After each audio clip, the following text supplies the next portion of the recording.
Hello friends मुनिलु आपण देखुछंती Smita technical Odia YouTube channel. आज वीडियो रे आमे वुहान लैब रु किपर एक भाइरस लीक होई बोली अमेरिका गणमाध्यम मतलब कही अमेरिका गणमाध्यम फॉक्स न्यूज चैनल कही कि यह केवल वुहान शहर गोटे लैब रे टेस्ट होतला बेले बाहर। तो वीडियो आरंभ करने पूर्व चैनल को सब्सक्राइब कर दिंतु और वीडियो को लाइक और शेयर करने भूलु ना।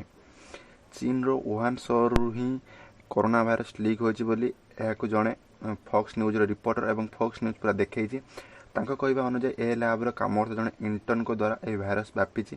अमेरिका गणमाध्यम खबर प्रकाशित हो वुहान लैब्रु भाइरस लीक होता नहीं एक फॉक्स न्यूज रिपोर्टर और अमेरिकार राष्ट्रपति डोनाल्ड ट्रम्प स्वीकार कर।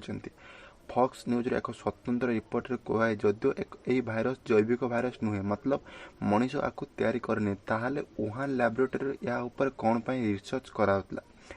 न्यूज चैनल में कहला जे ए भाइरस प्रथमे बादुड़ी ठारू मनीष पाक आसला ओके किंतु यह लैब रो जने काम करता व्यक्ति ही मार्केट को आसला तापर सब लोक व्यापी जाइथिला। एवं चीन रो न्यूज चैनल कहते कि वुहान रे एक आमिष बजार यह भाइरस व्यापी किंतु फॉक्स न्यूज कही यही बजार रे केबे भी बादुड़ी बिक्री करा जाए नाही।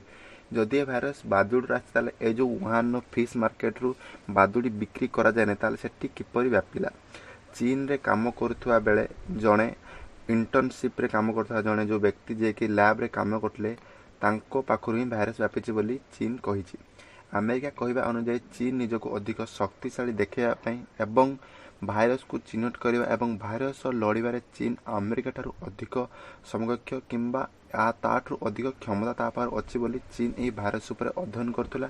सुरक्षा अभाव वुहान भूताणु विज्ञान लैब्रु ए जन इंटर्न प्रथम भाइरस संक्रमित होते और तापर से बॉयफ्रेंड को संक्रमित करदे। यापर से आमिष बजार बा वुहान आमिष बजार को आसते जहाँ फल आमिष बजार यह भाइरस व्यापी जाइथिला। यह Fox news channel America news channel ग्रहण कर रिपोर्ट देखते तो आपन कौन लगे निज तले कमेंट करी जणाई दिंतु। तो फ्रेंड्स यहाँ थिला जो रिपोर्ट जोटा कि कहुच्छे कि चीन ए भाइरस को तैयारी करिछि। Okay friends bye bye.